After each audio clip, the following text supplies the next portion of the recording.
പുറത്തേക്ക് ഇറങ്ങുന്ന സമയത്ത് പാൽക്കാരൻ വരുമ്പോൾ കണ്ണിലൊരു പ്രതീക്ഷയുണ്ട്. പുറത്തിറങ്ങി നോക്കിയപ്പോൾ നമ്മുടെ സെക്യൂരിറ്റിയിലെ ഷിജോജ് ആ കൈ തന്ന് പിടിച്ചെടുക്കുമ്പോൾ കണ്ണിൽ എന്തോ പറയുന്നുണ്ട്. ഇവരെല്ലാവരും ഒരൊറ്റ ശബ്ദത്തിൽ പറയുന്നതും പോയതുപോലെ നമ്മൾ ജയിക്കും എന്ന് തന്നെയാ. അന്നമ്മോ ജയിക്കും എന്ന് തന്നെയാ. എന്തായാലും ആ പ്രതീക്ഷയിൽ നമ്മൾ കാത്തിരിക്കുന്നു. ഇന്നത്തെ വിധി വളരെ നിർണായകമാണ് കേരളത്തെ സംബന്ധിച്ചിടത്തോളം. മണിക്കൂറുകൾക്കുള്ളിൽ ആദ്യത്തെ ലീഡുകൾ പ്രേക്ഷകരിലേക്ക് അറിയാം. അതിനു മുമ്പ് പ്രിയപ്പെട്ട പ്രേക്ഷകരെ, റിപ്പോർട്ടറിന്റെ മാജിക് സ്ക്രീൻ നമ്മൾ ആദ്യം പ്രേക്ഷകരെ പരിചയപ്പെടുത്താൻ പോകുന്നു. ഇനി വരുന്ന മണിക്കൂറുകളിൽ പ്രിയപ്പെട്ട പ്രേക്ഷകർ നോക്കാൻ പോകുന്നതും തുടിപ്പോടുകൂടി കണ്ടറിയാൻ പോകുന്നതും റിപ്പോർട്ടറിന്റെ ഇന്റഗ്രേറ്റഡ് മാജിക് സ്ക്രീൻ ആണ്. ആ മാജിക് സ്ക്രീൻ നമ്മൾ പരിചയപ്പെടുത്തുന്നു. റിപ്പോർട്ടറിന്റെ ടാലി സ്ക്രീനിലേക്ക് എല്ലാ പ്രിയപ്പെട്ട പ്രേക്ഷകർക്കും സ്വാഗതം.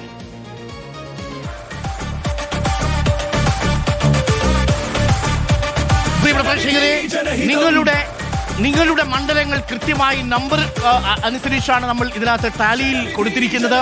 1 മഞ്ചേശ്വരം മുതൽ തിരുവനന്തപുരം വരെയുള്ള മണ്ഡലങ്ങളുടെ കൃത്യമായ നമ്പറുകൾ പ്രിയപ്പെട്ട പ്രേക്ഷകർക്ക് കാണാം. ഈ നമ്പറുകൾ മനസ്സിൽ ഓർമ്മിച്ചു വെക്കുക. അനുനിമിഷം മാറുന്ന ലീഡ് നിലകൾ പ്രിയപ്പെട്ട പ്രേക്ഷകരിലേക്ക് എത്തിക്കാൻ കൃത്യമായ ഇടവേളകളിൽ ഈ ടാലി ഞങ്ങൾ പുതുക്കിക്കൊണ്ടിരിക്കും. ഒരു റൗണ്ടിന് പരമാവധി എടുക്കുന്നത് 8 മുതൽ 10 വരെ മിനിറ്റുകളാണ്. ആ സമയം കൊണ്ട് ഓരോ മണ്ഡലങ്ങളുടെയും കൃത്യമായ ലീഡ് നില പ്രേക്ഷകരിലേക്ക് നമ്മൾ എത്തിക്കും. ഈ ഉദാഹരണത്തിന് ബേപ്പൂരിൻ്റെത് 29 നമ്പർ, കുന്നമംഗലത്തിൻ്റെത് 30, പാലക്കാടിൻ്റെത് 56. ഈ നമ്പറുകൾ മനസ്സിൽ നിങ്ങൾ വെക്കുക. നിങ്ങൾക്ക് വളരെ പെട്ടെന്ന് ആരാണ് മുന്നിലാകുന്നത് ആരാണ് പിന്നിലാകുന്നത് എന്നറിയാൻ റിപ്പോർട്ടറിന്റെ ഈ മാജിക് സ്ക്രീനിലേക്ക് ഒരൊറ്റ നോട്ടം നോക്കിയാൽ മതിയാവും. അവിടെ നിങ്ങൾക്ക് കിട്ടുന്ന ഈ നമ്പറിൽ മുന്നിലോ പിന്നിലോ എന്നത് ഒറ്റ നോട്ടത്തിൽ നമുക്കറിയാം. വളരെ ക്ലാരിറ്റിയോടുകൂടി തന്നെയാണ് ഓരോ നമ്പർ നമ്മൾ വെച്ചിട്ടുള്ളത്. കാരണം കാസർഗോഡ് കൂടി തിരുവനന്തപുരം വരെ കൃത്യമായി നമ്മളെല്ലാം എല്ലാവരും ആ നമ്പറാണ് നോക്കി വെക്കേണ്ടത്. കാരണം അതിൻ്റെ അകത്ത് കുറച്ചുകൂടി കഴിഞ്ഞിട്ടുണ്ടെങ്കിൽ ഫോട്ടോ അടക്കം വരും. ഏത് സ്ഥാനാർത്ഥിയാണ് വിജയത്തിലേക്കുള്ളത് ഫോട്ടോ അടക്കം. ഉദാഹരണത്തിന് 105 അമ്പലപ്പുഴ ജി സുധാകരൻ മുന്നിലാണോ പിന്നിലാണോ എന്നുള്ളത് 105 നമ്പർ വരുമ്പോൾ കൃത്യമായും പ്രേക്ഷകർക്ക് അറിയാം. 140 മണ്ഡലങ്ങൾ ഉള്ളതുകൊണ്ട് പ്രേക്ഷകർക്ക് അറിയാം. ഒരൊറ്റ സ്ക്രീനിൽ പരമാവധി നമുക്ക് 20 മണ്ഡലങ്ങളെയാണ് ഉൾക്കൊള്ളിക്കാൻ കഴിയുക.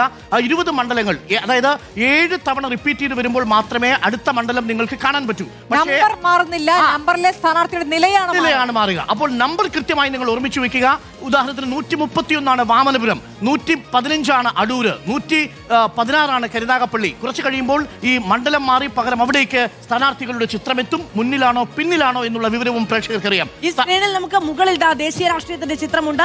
മറ്റു സംസ്ഥാനങ്ങളിൽ തെരഞ്ഞെടുപ്പ് നടക്കുന്നതിന്റെ അപ്ഡേറ്റ് കിട്ടും. താഴെ നമ്മുടെ കേരളത്തിന്റെ ചിത്രങ്ങൾ വരും. ഈ 0 ഒക്കെ മാറി തുടങ്ങാൻ ഇനി മിനിറ്റുകൾ മാത്രമേ ഉള്ളൂ.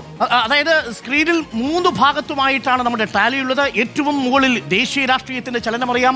ബംഗാൾ BJP പിടിക്കുമോ, തമിഴ്നാട്ടിൽ DMK versus TVK versus ADMK എന്താണ് നിലയെന്നുള്ളത് കൃത്യമായിട്ട് അറിയാം. അസാമിലെ നിലയും മുകളിൽ ദേശീയ രാഷ്ട്രീയത്തിന്റെ ഹെഡ് ബാൻഡിൽ അറിയാം.